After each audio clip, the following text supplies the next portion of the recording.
The forests of Zeltharthor were silent in the way only death could make them. Zaraketh moved through the crimson undergrowth with practiced stealth, her predatory instincts honed over 3 decades of survival. Her species, the Velkari, were apex hunters.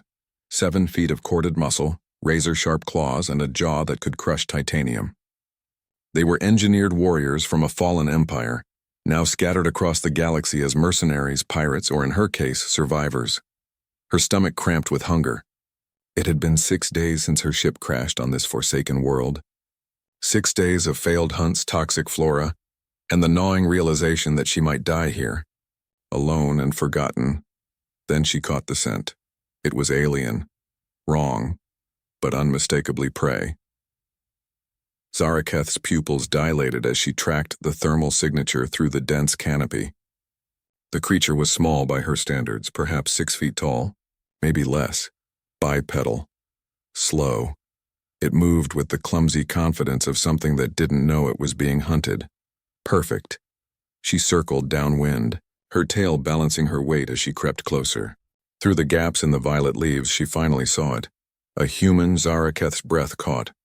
She had heard of these creatures. Deathworlders, some called them. Vermin from a planet so hostile it had forged them into something simultaneously fragile and terrifying. But the galaxy was vast, and she had never encountered one herself. This one wore strange clothing. Not armor, just fabric and something called denim, if she remembered correctly. It carried primitive tools and moved through the forest with surprising awareness, despite its lack of natural weapons.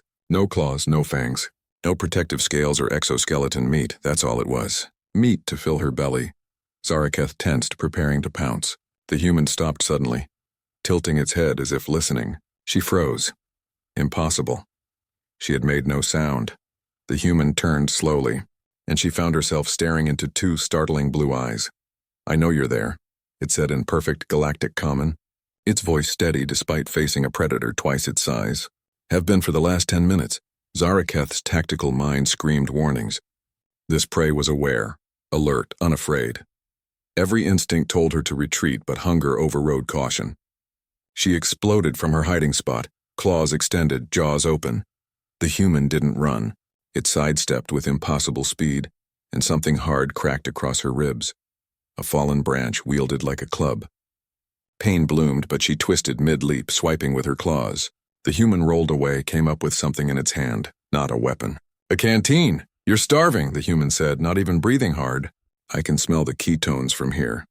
When did you last eat?" Zaraketh snarled, circling. This was wrong. Prey didn't speak. Prey didn't ask questions. Prey ran or died. The human slowly reached into a pack and tossed something toward her. A sealed package landed between them. Protein rations, synthesized. Should be compatible with most carbon-based metabolisms. Why? The word escaped before Zaraketh could stop it. The human smiled, baring its flat, ineffective teeth in what she somehow knew was not a threat display. "Because you're not hunting me for sport. You're desperate." There's a difference. Zaraketh's mind reeled. She had been outwitted by prey. The human had detected her, evaded her attack, and was now offering food? The logical part of her brain analyzed the situation. This creature was dangerous in ways that had nothing to do with physical prowess. It was smart, adaptive, compassionate, traits that should make it weak, but somehow didn't. She snatched the ration pack, tore it open with her teeth, and devoured the contents. The human sat on a fallen log, patient, watching with those unsettling eyes. "Name's Marcus Chen," he said. "Colony ship survivor. Crashed here 3 months ago." 3 months? Zaraketh's voice was hoarse. "How are you alive?" "Stubbornness, mostly." Marcus pulled out another ration pack and tossed it to her. "Also, I learned which plants are edible and which ones will melt your intestines. Happy to share the knowledge." As the food hit her system, the desperate edge of hunger faded, and with it the predatory tunnel vision. Zaraketh saw Marcus clearly for the first time, not as prey but as a person. The scars on his arms told stories of survival. The calluses on his hands spoke of labor and adaptation. This human had conquered a hostile world not through superior strength, but through sheer stubborn resilience. "Why help me?" she asked, her tone less aggressive now. Marcus shrugged. "Why not?